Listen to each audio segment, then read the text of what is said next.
Bagaimana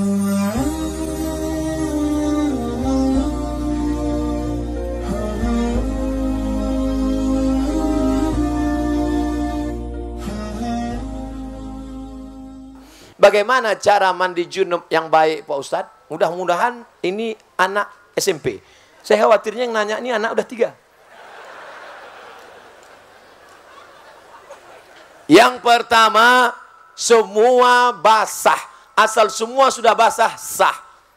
Yang mana duluan basah Pak Ustadz? Terserah. Kalau kebetulan di sungai, salto. Atau di kolam renang.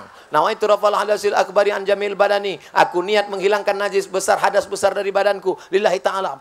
Sah. Kalau cerita rukunnya saja yang penting semua basah. Tapi kalau mau cerita sunah-sunahnya, ikut sunat-sunatnya. Pertama kali basuh tangan. Iza staiqadha ahadukum min naumihi. Kalau kalian bangun tidur, jangan masukkan tangan ke tempat bejana. Bangun tidur malam, dimasukkan tangan ke bak, ke ember, tak boleh. Kenapa tak boleh? Li'annahu la yadri aina batat yaduhu. Karena kau tak tahu tanganmu tadi malam nginap di hotel mana. Cuci dulu tangan di luar bak, habis itu baru kau masukkan air, cuci tangan, maaf cakap cuci basuh kemaluan, setelah itu baru berwudu, macam wudu solat. Basuh kumur-kumur hidung, istinsak, masuk muka, tangan sampai siku, rambut, ke telinga, kaki. Habis itu baru basahi sikit-sikit. Basahi kaki sebelah kanan, sampai ke mata kaki, sampai ke betis, sampai ke lutut, sampai ke pinggang, sampai ke perut, sampai basah. Sunnah ini apa manfaatnya? Coba baca tulisan. Stroke di kamar mandi. Kenapa orang stroke di kamar mandi? Karena air dingin langsung siram ke kepala. Ketika kulit kepala terasa dingin, darah dari jantung langsung menyembur ingin memanaskan otak kepala. Tapi karena paralonnya tersumbat, maka macet. Coba putar keran, buka keran besar-besar, tapi kemudian pipanya disumbat.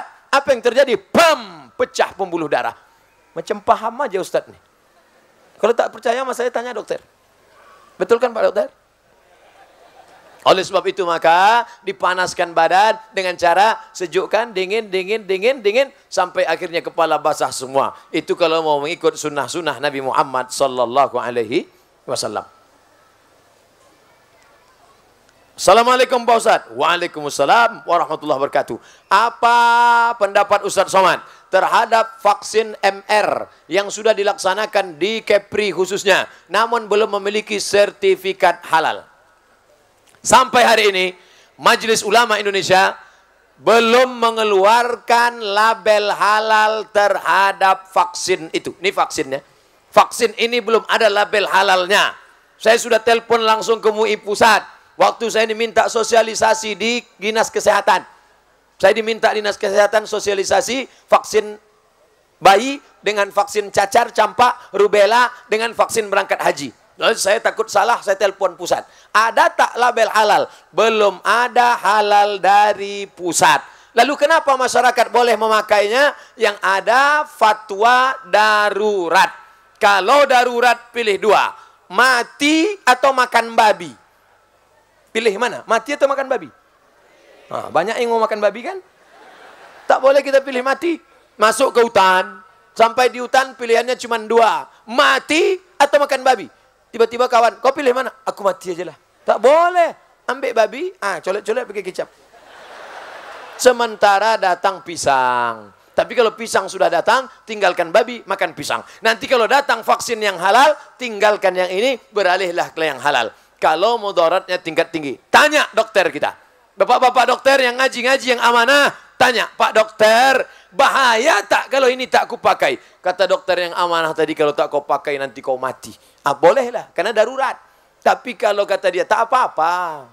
Ustadz Somad waktu kecil dulu, saya tanya mak saya. Mak, aku dulu waktu kecil pernah tak disuntik? Kau dari kecil sampai sekarang tak pernah vaksin-vaksin. Karena kita orang kampung. Asal datang dokter puskesmas mau menyuntik, ku larikan kau ke hutan. Sampai sekarang hidup, tak mati-mati. Oleh sebab itu maka, coba tanya dokter yang amanah, apakah kata dia bahaya atau tidak? Kalau kata dia, tak ada tuh Pak, tak bahaya, usah suntik. Tapi kalau kita bahaya, suntik. Cuman yang jadi masalah, udah disuntik, baru nanya saya. Apa boleh buat? Kalau andai pun babi, banyak-banyak istighfar. Astaghfirullah. Rabbal baraya, astaghfirullah minal khataya. Mudah-mudahan babi-babi tadi tak bereaksi di dalam. Ustaz Abdul Somad, semoga sehat selalu. Amin. Dalam limpahan curahan rahmat Allah SWT. Bagaimana hukum uang pensiunan? Halal. Karena sebetulnya dia bekerja, gajinya itu yang diputar ke depan. Maka pensiunan itu untuk menjaga dia. Supaya anak keluarganya kalau dia sudah mati meninggal dunia. Tetap bisa makan andai tak dapat kerja. Itu penghormatan negara untuk dia. Halalan thayyibah. Siapa saja mahram anak di luar nikah Pak Ustadz? Anak ibu hamil 3 bulan 4 bulan dinikahkan dia dengan laki-laki, nikahnya sah. Makanya Pak Kua tak pernah bertanya, kau mau nikah? Iya. Perutmu berapa bulan isinya? Tak pernah tanya. Nikah perempuan yang dalam keadaan hamil sah. Muncul masalah 4 setelah anak lahir. Ketika anak lahir, anak tidak bisa pakai bin bapaknya. Lalu pakai bin siapa? Terserah, bin kardus, bin botol, bin tiang, bin batang. 2, kalau anak itu lahir laki-laki, setelah itu lahir adiknya perempuan. Ini si abang anak pertama laki-laki, tak bisa jadi wali bagi adik-adiknya. Karena dia bukan saudara seayah, dia saudara seemak. Saudara seemak tak bisa jadi wali. 3, kalau nanti bapak mati meninggal dunia, si anak tak bisa dapat harta warisan. Kenapa? Karena tak ada hubungan nasab antara mereka. 4, kalau kebetulan anak ini lahir perempuan, dipinang orang, mau nikah, si bapak tak bisa jadi walinya. Walinya siapa? Walinya wali hakim Pak Kua. Sampaikan ke Pak Kua. Pak Kua, ada masalah yang mau bicarakan ke Pak Kua. Bisa bicara 4 mata Pak Kua. Kata Pak Kua, jangankan 4, 3 pun bisa apa? Aku dulu begini-begini Pak Kua. Udah lama aku tahu, kata Pak Kua. Jangan menikahkan anak hasil zina. Ini anak saya Pak Ustadz. Ini anak saya, DNA-nya sama, rambutnya sama. Kami sudah cek di rumah sakit di Singapura, sama anak saya. Ini DNA-nya. DNA tak laku mas bro. Salah saya apa? Kau mencoblos sebelum hari H.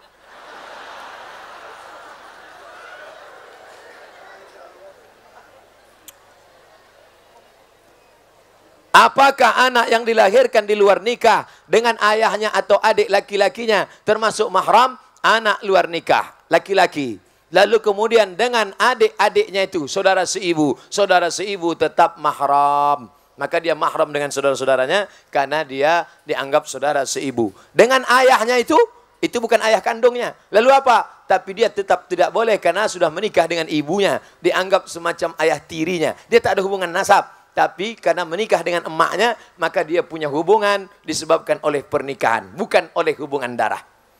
Beberapa tahun yang lalu, dari Kementerian Agama telah melakukan penetapan ulang arah kiblat di seluruh Indonesia, termasuk di Tanjung Pinang. Sebagian masjid-masjid telah merubah arah kiblatnya sesuai rekomendasi dari Kemenak.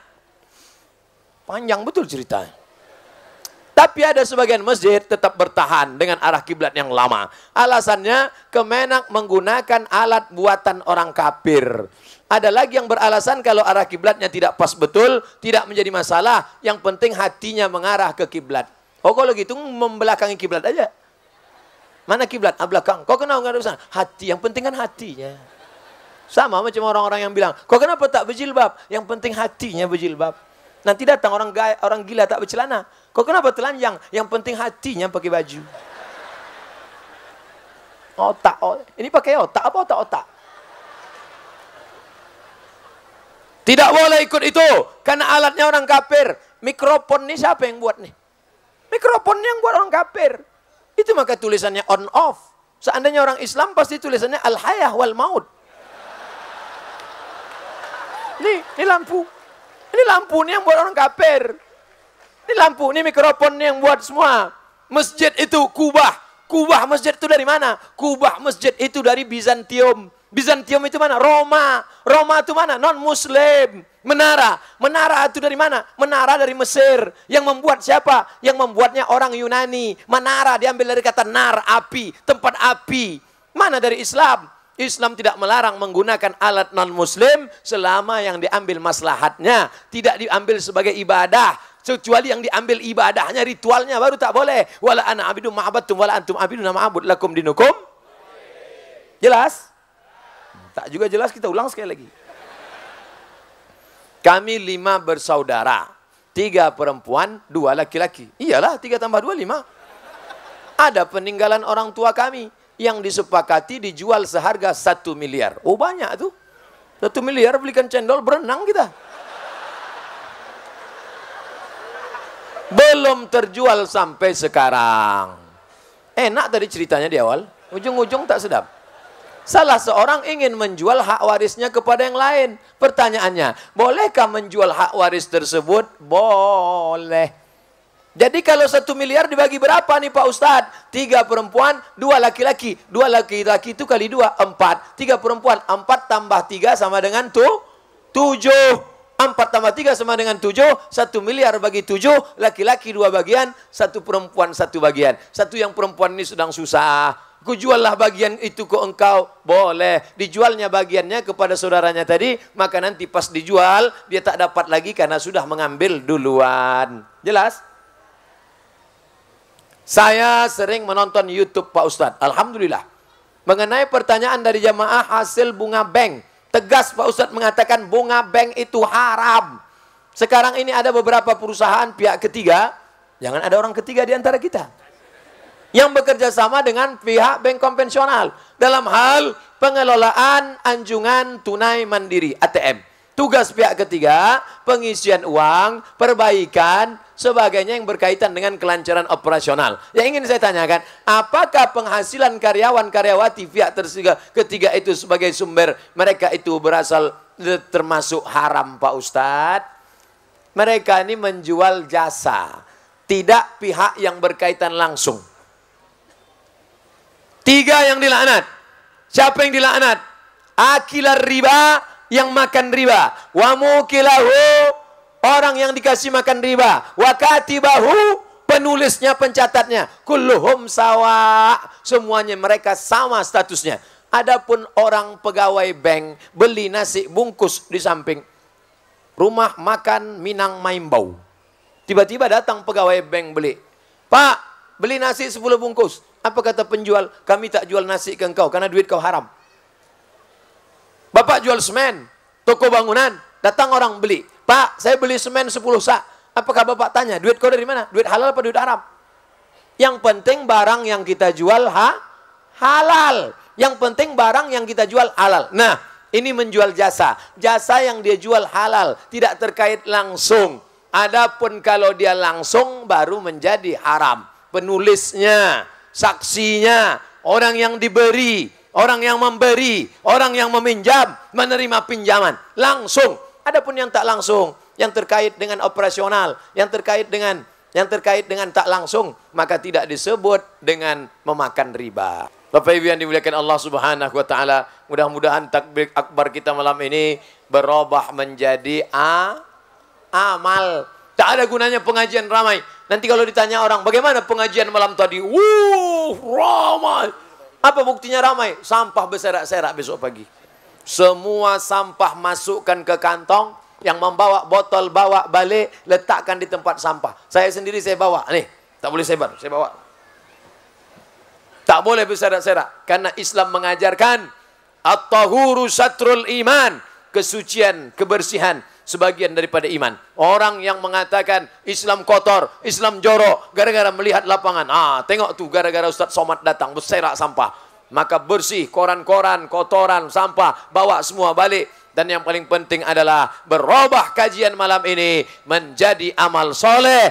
Mudah-mudahan mengalihkan tabungan ke Bank Riau Kepri Syariah, mengalihkan ke bisnis Islami, beramal karena Allah. Yang selama ini memikirkan mati.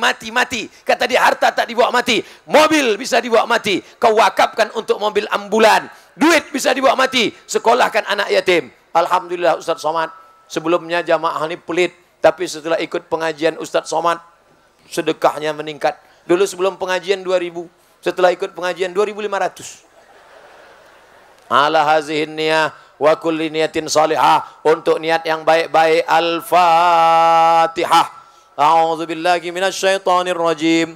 Bismillahirrahmanirrahim. Alhamdulillahi Rabbil Alamin. Ar-Rahmanir-Rahim. Maliki yaumiddin. Iyyaka na'budu wa iyyaka nasta'in. Ihdinas siratal mustaqim. Siratal ladzina an'amta 'alaihim ghairil maghdubi 'alaihim waladdallin. Amin. Allahumma anzilir rahmata was salamata wal barakata ala hadhil jamaah. Turunkanlah keselamatan, kerahmatan, keberkahan kepada seluruh jamaah yang hadir malam ini ya Allah. La tada'lana zamban illa ghafartah. Semua yang pulang dari majelis ini bersih dari dosa-dosanya ya Allah. Wala dainan illa qadaita. Hutang piutangnya tolong melunasi supaya tidak terjebak dalam riba ya Allah. Wala maridan illa syafaita. Saudara kami, sahabat kami, orang tua kami yang kau uji dengan penyakit, angkat penyakitnya, sehatkan ya Allah. Wala mayyitan illa rahimta. Yang meninggal dunia, curahkan rahmat, ampunan dan kasih sayangmu pada mereka ya Allah. Wala raghiban illa anjabta. Yang ingin punya anak, berikan anak yang saleh dan salihah. Min huffazil Quran, menjadi anak-anak penghafal Al-Quran. Wala raghiban wala aziban illa zawajta. Yang lajang, yang gadis, ingin menikah, temukan dengan jodoh yang soleh dan solihah. Mudahkan urusan pernikahan mereka ya Allah. Allahumma aslih syababal muslimin. Anak-anak muda kaum muslimin, jaga mereka dari zina ya Allah. Jaga mereka dari perbuatan keji dan mungkar ya Allah. Allahumma dafa'anal ghala wal waba wal fahsya wal riba wal zina wal munkar. Selamatkan Kepulauan Riau, selamatkan negeri-negeri kaum muslimin dari malapetaka, bencana, riba, zina, narkoba, perbuatan keji dan mungkar. Rabbana ighfir lana dzunubana, ampunkan dosa kami, wali walidaina, kedua orang tua kami, wali masyayikhina, guru-guru kami, wali aimmatina, pemimpin-pemimpin kami yang saleh, wali man hadarana, semua yang hadir di majelis ini ya Allah. Rabbana atina fid dunya hasanah wa fil akhirati hasanah wa qina adzaban nar. Wa sallallahu ala sayyidina wa maulana Muhammad wa ala alihi wa sahbihi wasallam. Walhamdulillahi rabbil alamin. Taqabbalallahu minkum minna wa minkum taqabbal ya karim. Terima kasih segala perhatian.